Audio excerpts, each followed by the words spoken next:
A new report from Canada's cyber spy agency is warning that Canadian voters are particularly vulnerable to foreign interference in this fall's federal election. The Communications Security Establishment, the CSE, says voters now represent the single largest target of foreign interference attempts worldwide, accounting for more than half of global interference in 2018.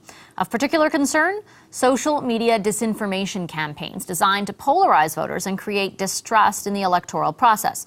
The report also says foreign adversaries continue to target political parties, candidates, and their staff. So just who is targeting us, and what is Canada's cyber spy agency doing to protect voters? Scott Jones is the head of the Canadian Centre for Cybersecurity, and he joins me now in studio. Hi, Mr. Jones. Nice Hello. to see you again. Great to be here. Thanks for coming in. The Communications Security Establishment, in its report, judged it, quote, very likely that Canadian voters will encounter some foreign cyber interference related to the upcoming federal election. Yes. Who are the adversaries that voters should be on the lookout for? Like, who is sending out this type of misinformation? Well, that's one of the things we tried to point out in the report. It's that it could come from anywhere. Cyber means or online activity is something that's well within the realm of almost any nation out there. So we talk about the goals that they could be facing, whether they be short-term, meaning kind of direct influence in the election, or long-term, which is some of the effects that could have on democracy. But the fact is how do we get information out there so people can be more resilient and understand what they're facing? And that's what the report's all about. It's saying this is what we have to look out for. We are likely to see this, but we need to talk about it and be prepared. Why can't you or the report be more specific about, I understand what you're saying, that Canadians should be cognizant, be understanding of what might be out there, but wouldn't it help in that understanding if they knew where it was coming from, especially if we're talking state-sponsored misinformation? Well, and that's why the report also has some examples. We talk about, in theory, what we could be facing in the future, and then examples of what's happened in the past to other nations, or in some cases within Canada. It's been limited in scope in Canada, but certainly other nations have faced broader online activity, and so that's why the report kind of balances the both. It's a threat assessment, focusing on the future, with some examples, though, to make it real. But it's only theoretical when it looks at the future. I'm wondering, based on what we've seen so far, I mean, we know, for example, in the United States, we can say Russia, right, when we think of foreign interference there. Is it that it's not conclusive? Does the CSE not have that information? Does the government not have that information? Do you know who the adversaries are, and you're just not telling us, or you don't know? Well, it's that we're keeping an open mind that it could be anybody, and so we're looking broadly across the wide range of foreign threats that we could be facing. It really will depend on the issues that are in the election right now, and so we're saying we need to be prepared, we need to be resilient in the long term, but also we're keeping an eye on broader than just one or two specific nation states that people know of. We're looking broadly to say, what does Canada need to do to be more resilient? Is there any trend in what you've seen so far, as far as misinformation, that, for example, is Russia mostly the culprit? I know what you're saying about keeping an open mind in the future. I take your point on that, but is there anything that gives you an idea of, is there a certain country that is targeting people in Canada so far, or is that data just not conclusive? Well, I think for us, it's that it could come from multiple places. And so it's how do we be prepared? Well, and that's what some of the examples are showing. There are some specific examples we've quoted in Canada of foreign interference in the election, but it's not that it's necessarily coming from one place. It's that we're looking broadly across and saying, what are we facing? Because cyber threat activity in general is increasing.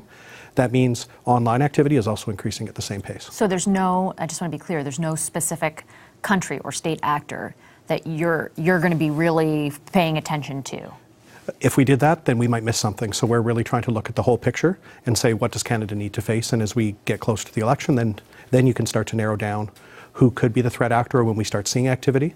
And that's why we have the protocol where you can engage the committee of senior officials if we do see something, to decide what do we do as a government, and what do we step into and say, what do we do as a nation? Are you confident that committee will be impartial? And I ask because of the discussion that's ensued over the past few months around specifically the impartiality, depending how you look at it, or the lack thereof where the clerk is concerned. Well, from my perspective, I've worked with all of these extremely eminent public servants, and I know for myself, the most important thing is impartiality. I support the government that Canadians choose, and our goal in October is to make sure that we do everything we can to ensure a safe election that is protected, and that we serve whatever government Canadians choose in October. Are you clear on what the line is when the alarm sounds? Like, is it arbitrary? Can you define it? Canadian, will they be able to know when they're told there's a problem? Here's why it is. Here's why we deemed it worth telling you.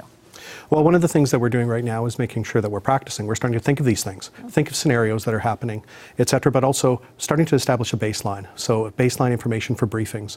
Cyber threat activity is pretty prevalent. Last time I was here, I talked about what we do to defend the government, and I say we block up to 1 billion. Now, on average, we block over 1 billion things a day. It is when just did that something change? It just increases every day, a little bit every day, and that's something that's just shifted in the last few weeks, where we've seen it start to increase again.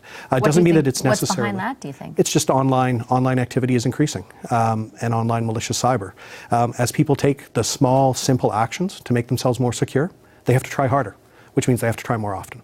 And so you start to see them hitting us more often. You start to see them hitting things because security is slowly getting better, not as quickly as we'd like to see, but people are making those changes. Is that increase politically driven? Like, is it about politics, or is it just across the board? This is across the board. This is not something that's targeted. This is cyber criminals or others. And as we pointed out in the National Cyber Threat Assessment, Canadians need to be most worried about cyber criminals. Okay. Before I let you go, I do want to ask you about Huawei and the review that's underway into 5G technology, or the possibility of it in Canada. Where is that review right now? So we continue to work across the government.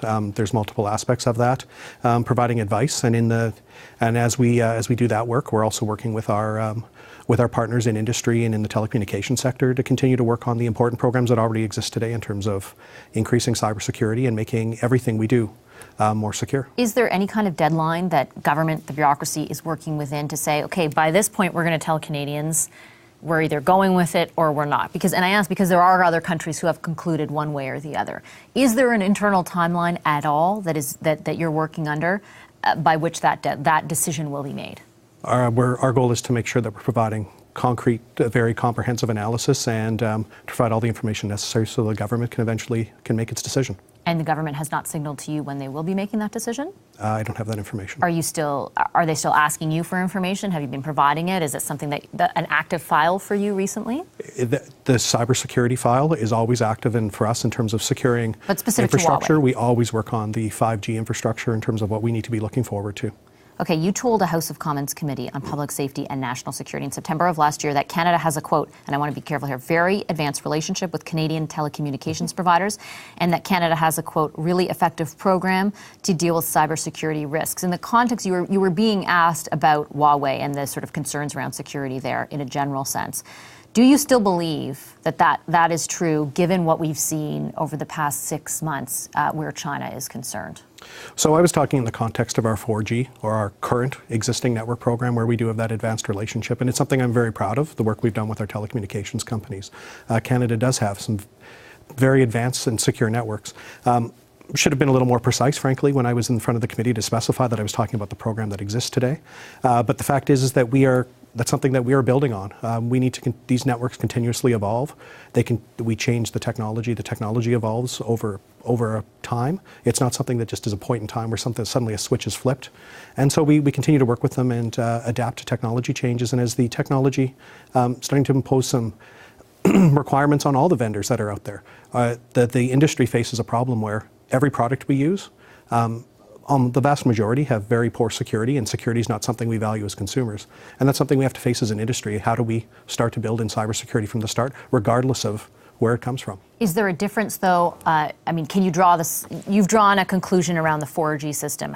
Do you draw the same conclusion around the potential for 5G, or are you not there yet? Well, it's continuing to evolve. We continue to work on the basis that we've established with our telecommunications service providers in terms of 4G. And how does it evolve, and how does technology evolve? For the next few years, that's clear.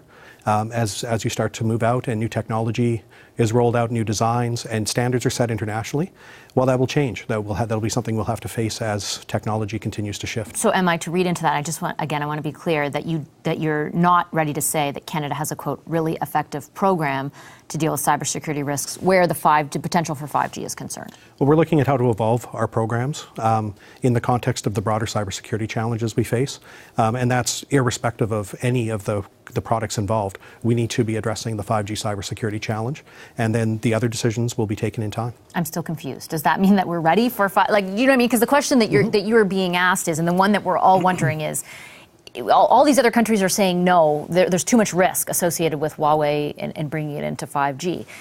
Your comments were taken at the time to be, they were as if you were insinuating that we were ready for it with 5G, that we have the proper infrastructure in place to ward off whatever wall we might bring.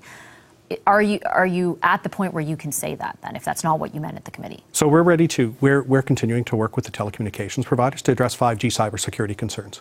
And whether that involves... Do you think you can? Do you think that Canada is capable of doing that? In 5G, in the context of 5G. Yeah. 5G as a technology as it evolves.